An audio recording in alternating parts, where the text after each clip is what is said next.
My name's Kirsten, and I've been coming to Heartland for just about 3 years. Um, Growing up, I was not necessarily raised in a church. My family believed, but we just weren't the every week churchgoers. So I remember being in like 7th grade, and my best friend had invited me to come to youth group, which was here in LaPorte, but at the Methodist church. And so I started attending youth group on Wednesdays, went every week, got really active in everything that was going on, attended a choir of the fire, started singing in the praise team, and went through confirmation. And halfway through confirmation, I figured out that since I had never been baptized, I was not allowed to become confirmed, but at the end of confirmation, I would get baptized. So halfway through, I was told that, and I immediately just became angry because here's all of my friends, and they're all doing everything I'm doing, but they're being confirmed, and I'm being baptized. So looking back, like as an adult, obviously I wouldn't have felt that way because it's all about the relationship with Christ. But at the time, I was in middle school, and you want to be like your friends and everything. So that really kind of changed my view. I still continued through. I got baptized, but I kind of just let things fall off from there. Went all through high school, still attended youth, moved away to college, to Fort Dodge, had a bad experience with roommates. So I moved back home, and then trying to figure out what I wanted to do with my life, didn't know what I wanted to be, and decided that I would go into healthcare. So I started nursing school, graduated nursing program, and passed boards. I worked as a nurse I've been a nurse for 3 years now. Got married, had a baby, just all of these great things. I was successful, didn't have anything to complain about. My family's great. Everything is perfect. And I just, after becoming more devoted to the church and coming to Heartland, and getting to know people, I just started to feel uncomfortable with being comfortable. And Chad preaches about that a lot.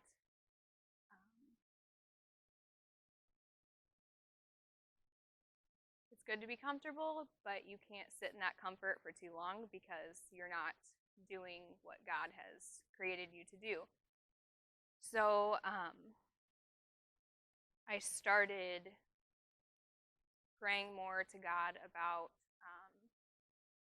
helping me figure out what I need to do to get uncomfortable and what I need to do to feel like I have a stronger relationship with Him. And even though nothing terrible had happened in my life, I just felt like I wasn't doing something that I was supposed to be doing. And I struggled with that for probably 6 months to a year. And about 3 months ago, every single night before going to bed, I just beg and plead to God to open my eyes, to know what I'm supposed to be doing in my life, to live out His purpose for me, and to change other people's lives, and to stop being so comfortable.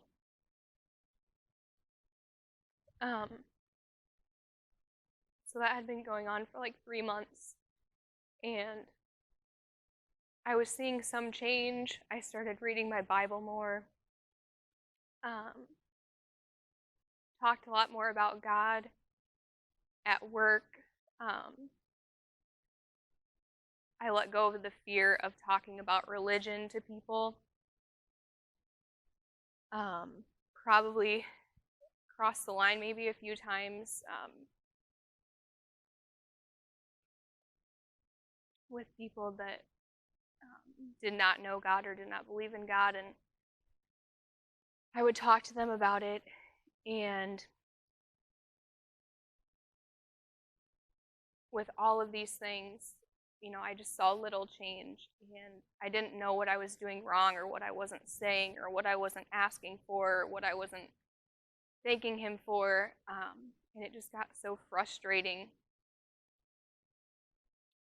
And so about a month later, I was still going through the motions, and I got to a point of where I was not sleeping, which I normally can sleep a lot. Ask my husband. I could sleep 18 hours a day. But I got to a point of not sleeping, and I would lay in bed and just lay there for hours and hours and hours and finally fall asleep at 4 o'clock in the morning. And there's just constant every single day.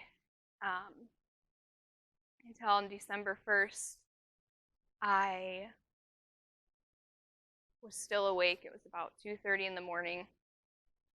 And when I have trouble sleeping, I tell myself I'm not going to look at my phone because I don't want it to wake me up even more. So I would just leave my phone across the room so I can't have easy access to it.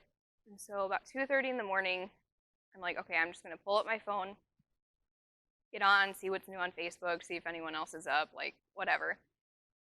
And so I pull open my phone. Keep in mind, I have no apps on my phone, like no Bible apps or anything like that. But I pull open my phone, and this huge advertisement comes up, covers the entire screen of my phone, and says, today is December 1st, start a new tradition, start a new Christmas tradition, read a chapter out of the book of Luke every day, starting now until Christmas Eve, and by Christmas Eve, you will have read the entire book of Luke and know more about Jesus in his life. And I was like, okay. So at this point, it's 3 in the morning, and it's now December 2nd. So I get back in bed, and I'm like, well, I missed the deadline. It's now December 2nd. I can't start it now because it's not December 1st. And looking back, those thoughts were all the enemy telling me that I wasn't good enough. But thankfully, I was able to get past that, and that night I stayed up till 5 in the morning. I read chapter 1 and chapter 2 of Luke, and at that point I was so tired, but I could not fall asleep because I was so thankful and filled with joy that God had opened this lighted tunnel of starting to show me a direction of what I needed to do. So in September, my husband and I decided that we were going to try for our second child. And on September 23rd, I found out I was pregnant. And we were so happy and excited.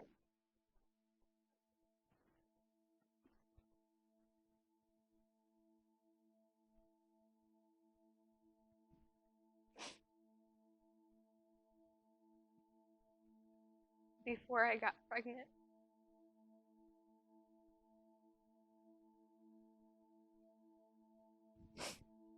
I had some hesitation, not knowing if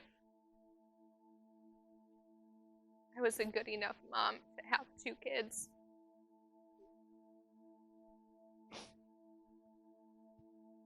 I didn't know if I had enough love to give 2 children, and I didn't want them to ever feel like they had to fight for attention or to feel like they were loved.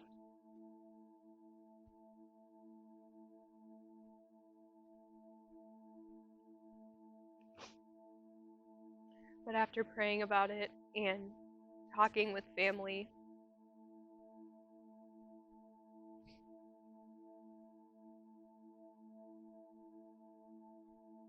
I felt better about it, was more comforted, and I was ready to have another baby to love. So on the 23rd, I found out I was pregnant. As months went by, things happened. I continued to beg God to open that door to just show me what I was supposed to be doing. And then December came and I started reading the book of Luke. And I felt like I was finally on the path of going where he wanted me to go, doing the things he wanted me to do.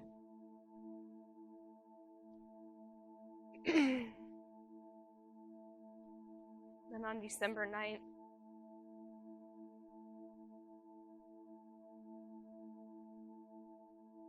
I ended up driving myself to the ER.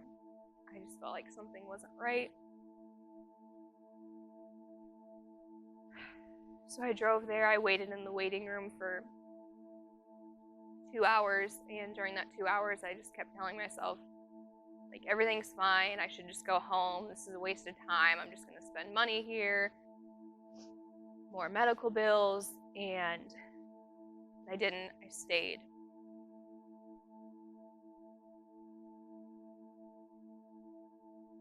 We did testing and an ultrasound, and they weren't able to find a heartbeat.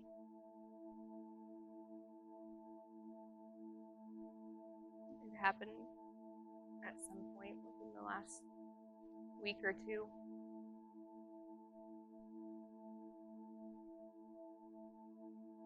I went home, cried, but it was so weird to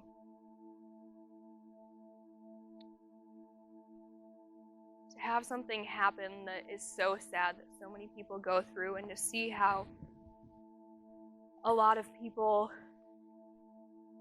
see how their emotion is. And I know all the different stages of grieving and denial and acceptance and anger, and from the moment that I found out, it was like everything was okay. And at first it was so frustrating to me to have to explain to people when they asked me or reached out, like, how are you doing? And it felt so numb for me to have to say that I was okay. But God kept assuring me that it was okay, that I was feeling okay, because I had him. So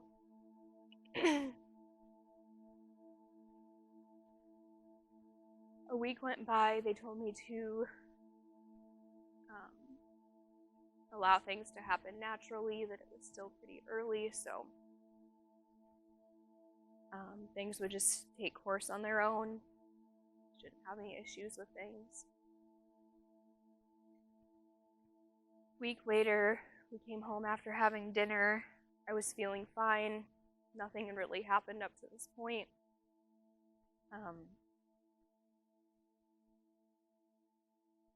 And things changed very quickly. I ended up having my husband take me to the ER at like midnight. We got there and I had lost so much blood. My blood pressure had dropped. I lost consciousness for a while. And in the middle of all of this, 1 o'clock in the morning, and Chad shows up.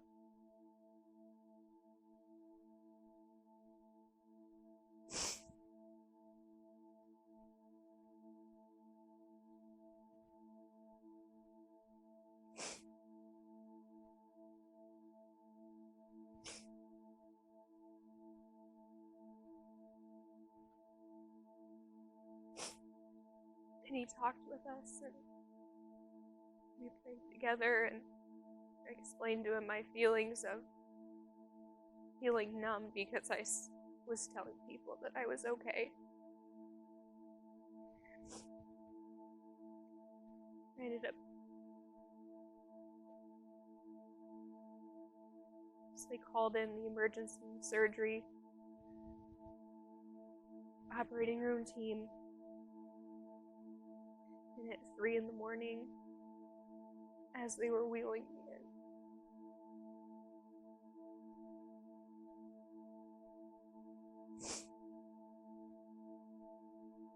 I was so terrified.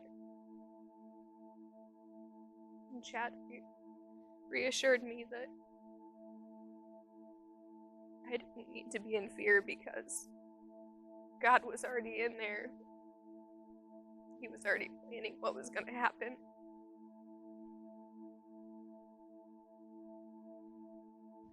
So I went in the operating room.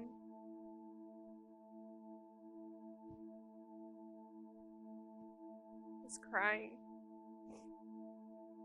so much. They told me I needed to stop because they were going to have to intubate me and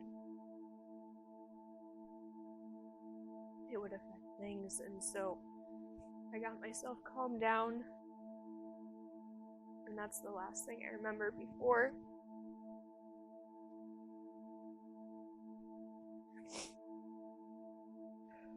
So after surgery,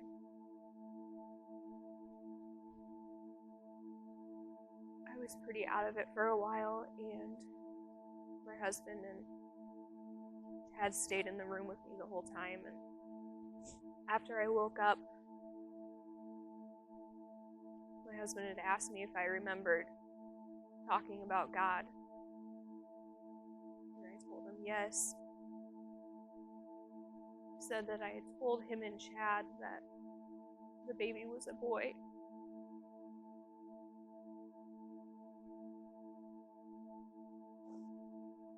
And that during surgery, I saw God.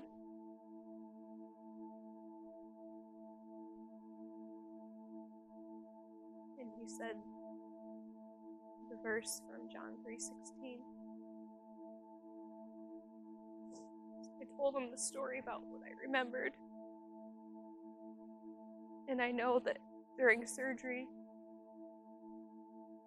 the anesthetic, you have the ability to imagine things, but I know that this was nothing I imagined because I remember it so vividly.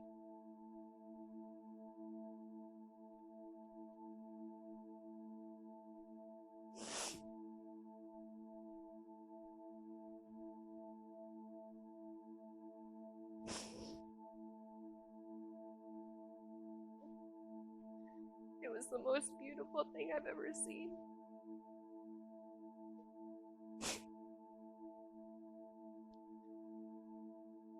Jesus holding this precious baby boy in his arms, wrapped in an orange blanket. Kissed his head.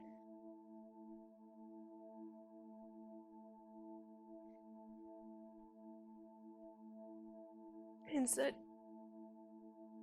the verse John 3:16.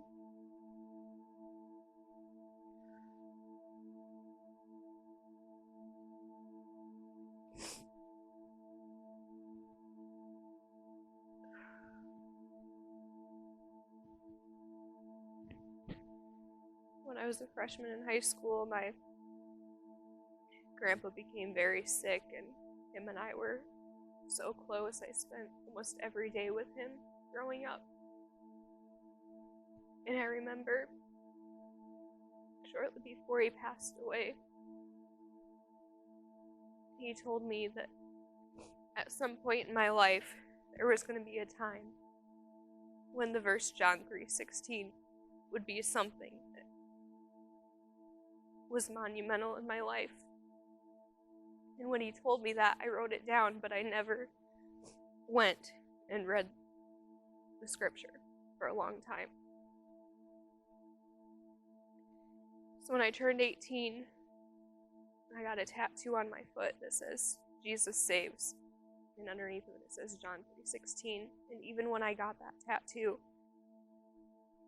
I still could not have told you what the verse actually said, but I knew that I would need that at some point in my life.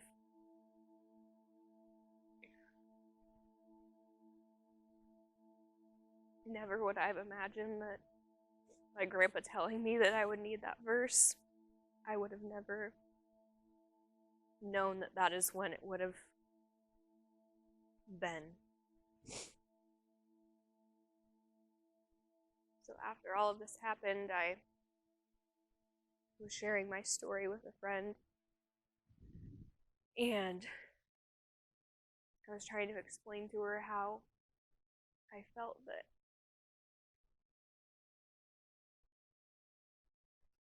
even though the miscarriage wasn't my fault,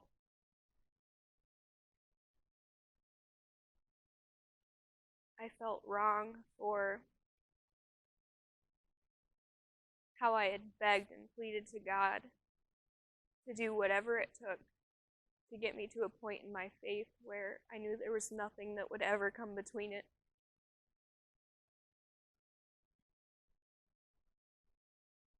She explained to me the story of Job and how everything was taken from him. He lost all of his children, and through it all, he had such strong faith, and that's the faith that I begged for.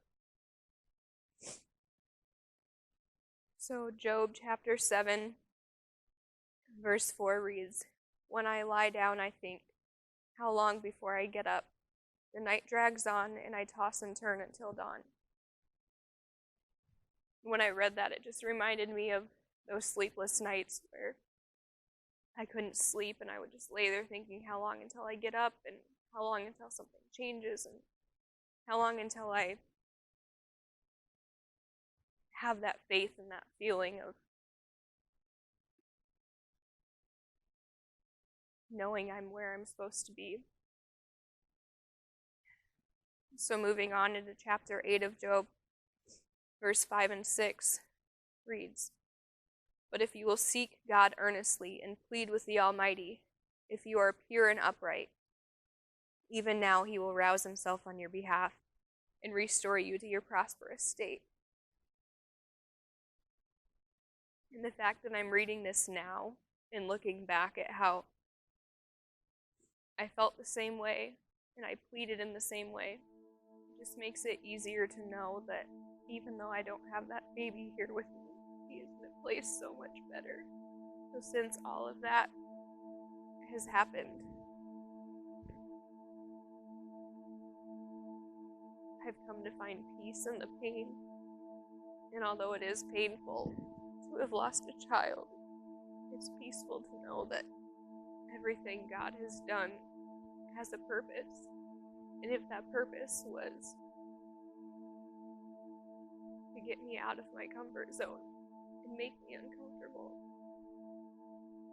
to get me to this point of believing so much, that is okay. I have so much trust in God. Every day I set intentions. I wake up and ask God to,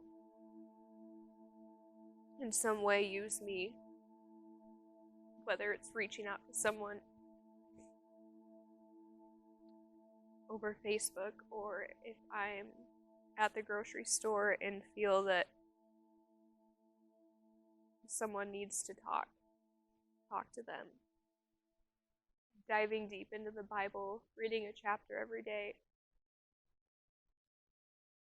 but not just stopping at that chapter. There are times when I open my Bible at night to read a chapter and I just read and read and read and cannot put it down, and so I'm still up till 4 in the morning, but it's for a total different reason. Before all this happened, I had reached out to Chad about wanting to start a women's ministry, and he was so supportive, and I had a plan, and I had everything laid out, and the enemy told me I wasn't good enough because I didn't have that full force faith. I didn't know the stories of the Bible. I wasn't raised in a church. I didn't know the stories of everything that happened in the Bible, and so I put it on hold. I let the enemy take over and tell me that I wasn't good enough. But now I know I am, because it doesn't matter what I know or don't know, because God is going to show me what I need to know. And if that means that every part of a Bible study, I'm learning it as everyone else is learning it, that is the purpose. How 3 years ago, when we stepped foot in here, we had plans to get married, and we wanted to be married in this church. We didn't know if it would be our church home forever, but we liked how it felt at the time. And over the years, there have been a few months where maybe we haven't attended every Sunday, but each year as I look back in reflection, I see how much has changed and how many people we're reaching as a church, and how strong our church is, how strong our faith is, how incredible our pastor and his family is, how they will drop anything to be where you need them to be. This isn't just a church, this is a family. We've met so many amazing people, and the people we have met here are our closest friends. They're the people we do life together with, people we go to when we need to pray together, pray for each other, pray for other people, support each other. And no matter what we're faced with in our life, I know that Heartland will always be here to support us and to continue to push us to step out of our comfort zone and get uncomfortable. And that's something I'm so thankful for. I'm Kirsten Slater, and God, I choose you.